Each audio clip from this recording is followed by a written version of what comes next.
Hello Kawiki mga motovlog. Ito po makikita nyo dito ang paglipad ng ating drone. Ito po ay isang project natin dito sa may Malbar, Batangas. At ito po ay napakalawak, no? So yan, makikita nyo yung puppet nakatayo dyan. So pupunta natin kung gaano kalaki po ang ating bubusan. So ito ay nasa mahigit 2,000 cubic meter plus or minus. So ayan, dyan tayo. Ayan, papalipad tayo dyan. So yan, sa kaway-kaway muna tayo dyan mga Maru. So yan yung ating mga safety officer dyan. So ito ang ating project na bubuhusan natin. So yan, kita nyo naman.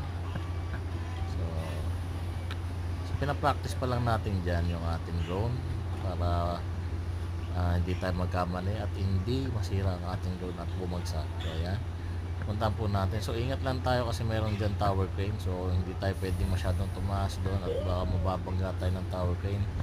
So yan, ingat na ingat tayo dyan. Yan. So ayun yung binubuhusan po, karikimahan kung makikita nyo.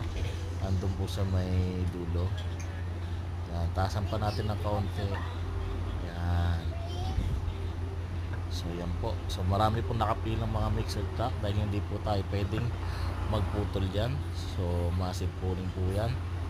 So ayan, atras tayo na kaunti. Yan, parang maganda ang view. So ang dami na, parang snake and ladder yung kanyang pwesto.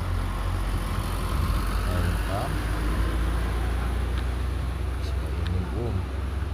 So ayan po ang binubuhusan. So halos malaki pa ho yung kulang sa binubuhusan natin. Medyo malaki ho yan, kaya ganyan po katagal. So inabot po tayo dyan sa buhos na yan ng almost 24 hours ang ating nagugol na oras dyan, no? Para matapos yung buhos na yan. So sa mga hindi pa nakapag-subscribe sa akin, subscribe lang kayo mga kalikan mga. Maraming salamat. Bye bye.